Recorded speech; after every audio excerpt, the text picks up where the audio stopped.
코로나19 여파로 대부분 기업들이 신입사원 모집 인원을 줄이면서 청년 일자리가 줄고 있습니다. 청년들의 관심이 취업보다 창업 쪽으로 모아지면서 전북도가 창업 지원책을 확대할 계획입니다. 순창군이 요양병원발 코로나19 확산을 막기 위해 모든 군민을 검사하기로 했습니다. 코로나 전수검사는 14일까지 진행됩니다. 현직 경찰과의 친분을 내세워 사건 청탁에 관여한 의혹을 받는 전직 경찰관이 검찰에 구속됐습니다. 검찰은 전북경찰청 소속 간부의 휴대전화 등을 확보해 분석 중입니다. 정읍의 소년, 소녀, 가장 등에게 물품을 지원하는 푸드마켓이 문을 열었습니다. 어려운 이웃을 위한 지역사회에 각별한 관심이 필요해 보입니다.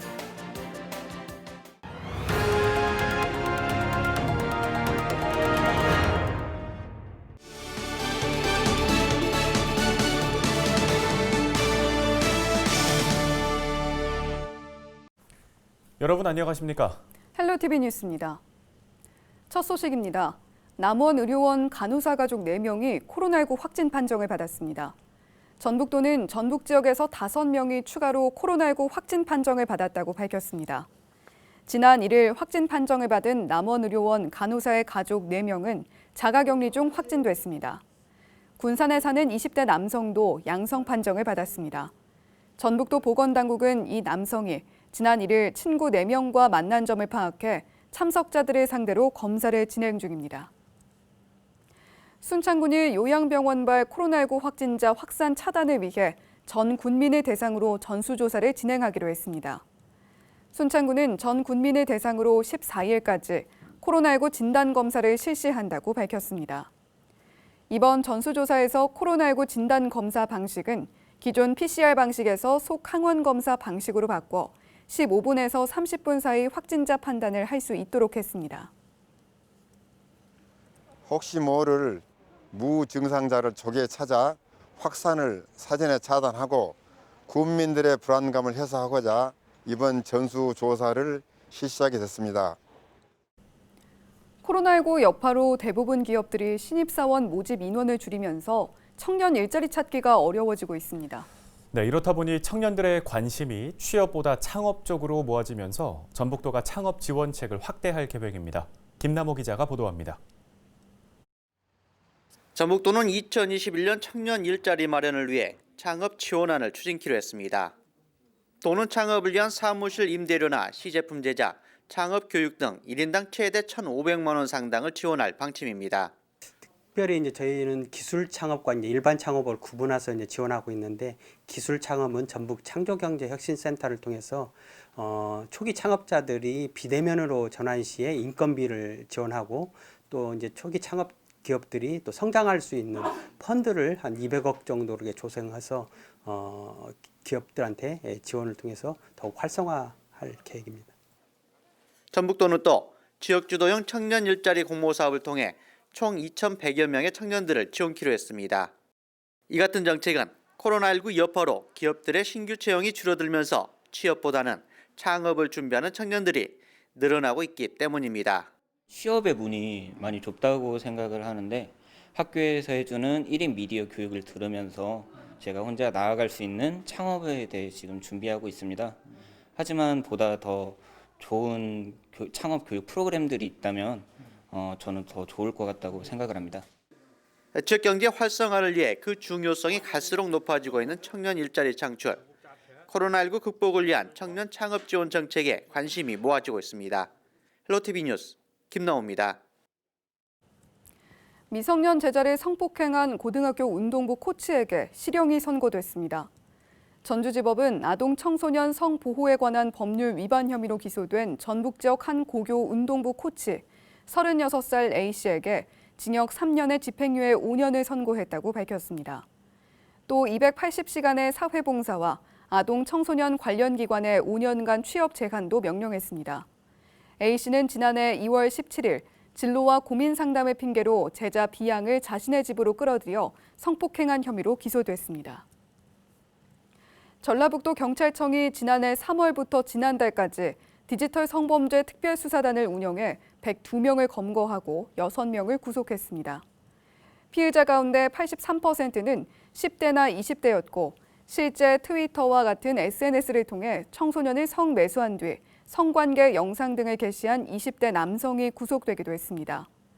전북경찰청은 특별수사단 운영 기간이 끝났지만 사이버 성폭력 전담 수사팀을 중심으로 단속을 이어나갈 예정입니다.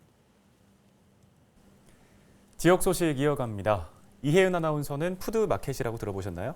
네, 어려운 이웃들에게 음식을 무료로 나눠주는 곳 아닌가요? 우리말로 풀어보자면 기부식품 시장 이 정도로 풀어볼 수 있겠네요. 네, 맞습니다. 우리 지역인 정읍에도 이 푸드마켓이 들어섰다고 하는데요. 식품뿐만이 아니라 뒤로 볼 수 있는 것처럼 마스크와 같은 생필품까지 준비가 되어 있다고 합니다. 네, 코로나19와 한파로 어려워하는 이웃들 소식 많이 들려오는데 그런 분들에게 상당히 힘이 될 것 같습니다. 네, 어떤 곳인지 궁금하시죠? 함께 보시죠. 이진철 기자가 다녀왔습니다. 라면과 같은 식료품부터 코로나19 상황 속 필수품이 되어버린 마스크까지 가지런히 진열되어 있습니다. 선반에는 물품 가격 대신 물건 값어치에 따라 매겨진 품목 단위가 적혀 있습니다. 이곳은 정읍 사단법인 참 좋은 사람들이 어려운 이웃들에게 물품을 지원해주는 푸드마켓입니다. 지원 대상자들은 한 달에 한 번 이곳으로 와 원하는 품목들을 무상으로 가져갈 수 있습니다. 정읍 지역 저소득계층 500가정이 물건 아래에 적힌 합산 품목 5 이하 범위에서 자유롭게 물건을 가져갈 수 있는 혜택을 받게 됐습니다. 이 공간을 채운 물건들은 대부분 기부를 통해 마련된 것으로 330여 종에 달합니다. 푸드마켓은 음식을 전달받는 푸드뱅크에서 더 나아가 지원 품목을 수요자가 직접 선택할 수 있게 한 복지 서비스입니다. 앞으로 푸드마켓이 활성화되기 위해선 물품을 안정적으로 공급받을 수 있는 지원이 절실한 상황입니다. 또한 혜택이 꼭 필요한 이들에게 돌아갈 수 있도록 지속적인 대상자 발굴을 위한 노력도 필요합니다. 이제 시작이기 때문에 점차적으로 이렇게 안정이 되면 600명, 700명 나눔을 통해서 어려운 사람이 조금씩 한 사람은 없도록 우리 마켓이 사회복지 이제 예를 들어 복지사각지대에 손발이 되어 있는 그런 역할을 하도록 노력하겠습니다. 푸드마켓을 통한 이웃사랑 실천은 물품 기부와 후원, 자원봉사 지원으로 함께할 수 있습니다. 코로나19 상황과 추운 날씨 속 푸드마켓의 나눔 실천은 어려운 이웃에게 위안이 되고 있습니다. 헬로티비 뉴스 이진철입니다.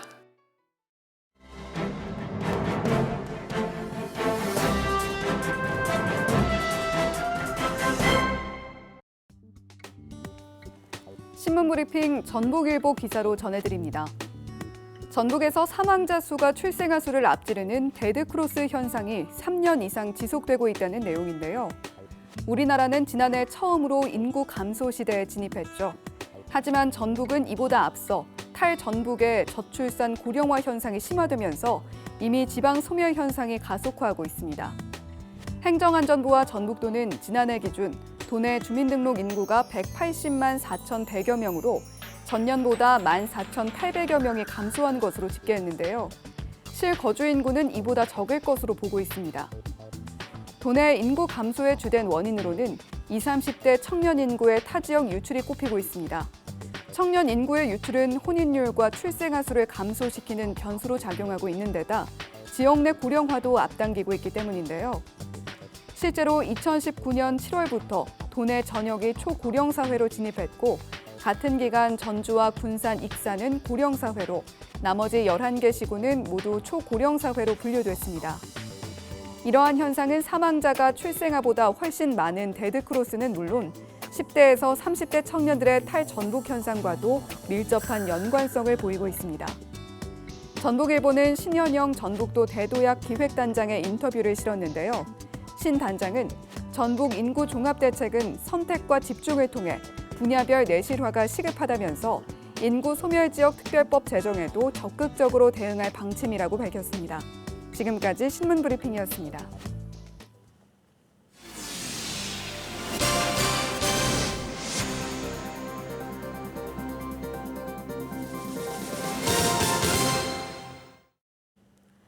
송하진 전북도지사는 2021년을 미래 신산업 육성을 통해 생태 문명 시대를 선도하는 원년으로 삼겠다고 밝혔습니다. 송 지사는 전북도청에서 신년 기자회견을 열고 감염병 예방과 재난안전 강화, 기후변화 대응 등을 새해 중점 도정 방향으로 제시했습니다. 전북형 뉴딜 방안으로는 농생명과 전통문화 정보기술, 생태자원을 활용한 정책을 추진하겠다고 말했습니다. 또 전주와 완주, 새만금, 동북권이 포함된 초광역화 작업과 함께 새만금 해수 유통 지속 의지도 강조했습니다. 전북의 산업을 기후변화에 대응하고 4차 산업혁명 시대로의 변화에 적응하여 생태 문명 시대의 선두주자로 나설 수 있도록 준비해야 하는 것입니다. 전북경찰청 소속 현직 경찰관이 부정한 청탁을 받았다는 의혹을 수사 중인 검찰이 이에 연관된 전직 경찰관을 구속했습니다. 전주지검은 최근 특정범죄 가중처벌 등에 관한 법률 위반 혐의로 전직 경찰관 A씨를 구속했다고 밝혔습니다. A씨는 특정 사건과 관련된 이들에게 접근해 사건 무마를 대가로 거액의 금품을 요구한 혐의를 받고 있습니다. 그는 당시 현직 경찰관과의 친분을 앞세운 것으로 알려졌습니다. 전북도 교육청은 올해 초등학교 56곳에 바닥 놀이길을 조성한다고 밝혔습니다. 도교육청은 학교 유휴 공간에 바닥 놀이길을 그려 학생들이 특별한 준비물 없이도 즐겁게 놀 수 있는 공간을 만들 계획입니다. 이 사업에는 학교당 990만 원씩 5억 5천여만 원의 예산이 투입됩니다. 정읍시가 지난해부터 시행해온 농기계 임대료 인하 사업을 연장합니다. 정읍 지역 농업인이라면 누구나 오는 6월 말까지 임대사업소에서 50% 감면된 비용으로 농기계를 빌릴 수 있습니다. 정읍시는 지난해 만여 농가가 임대료 인하 혜택을 받았다고 밝혔습니다. 국토교통부의 마을 정비형 공공주택 사업에 김제 요촌동과 신풍동이 선정됐습니다. 마을 정비형 공공주택 사업은 주거복지 사각지대인 지방 중소도시와 낙후 지역에 임대주택을 공급해 주거 환경 개선과 인구 유입을 꾀하는 사업인데요. 요촌동에 80가구, 신풍동에 100가구 규모로 지어질 예정으로 국비 320억 원이 투입됩니다. 부안군이 전기사업 허가와 개발행위 허가를 한 번에 처리하기로 했습니다. 이 부안군은 전기사업 허가에 따른 민원처리 운영 계획에 따라 2월부터 시행한다고 밝혔습니다. 그동안 전기사업 허가와 개발행위 허가를 따로 받으면서 민원인의 금전적 손해와 행정력 낭비 등이 발생해 개선해야 한다는 목소리가 높았다는 게 군 측의 설명입니다. 부안군 의회가 비대면 시무식을 갖고 본격적인 의정 활동을 시작했습니다. 문찬기 의장은 신년사를 통해 현장 중심의 의정 활동을 통해 정책과 사업에 쓴소리를 던지는 소금 역할을 다하겠다고 밝혔습니다. 부안군 의회는 이달 27일 올해 첫 임시회를 열 계획입니다. 날씨 정보입니다. 작은 추위라는 뜻의 소환이 지나고 나서야 본격적인 추위가 시작되는가 봅니다. 수요일부터 눈과 함께 강력한 한파가 몰려오겠는데요. 아침에 영하 7도, 낮에도 0도 보이겠습니다. 미세먼지는 보통 수준이지만 초미세먼지 농도가 매우 나쁨까지 치솟겠습니다. 주의하셔야겠습니다. 목요일에는 더 추워집니다. 눈도 계속되겠는데요. 오전에 영하 10도, 한낮에도 영하 7도로 종일 영하권에 머무는 강추위가 예상됩니다. 미세먼지 농도는 좋음 수준 나타내겠습니다. 수요일 지역별 아침 기온은 임실이 영하 12도로 가장 춥겠는데요. 남원과 정읍 영하 9도, 김제 영하 8도 등 다른 지역도 영하 10도 가까이 떨어지겠습니다. 주간 날씨입니다. 이번 주 내내 눈이 오겠습니다. 일요일까지 눈 예보가 있는데요.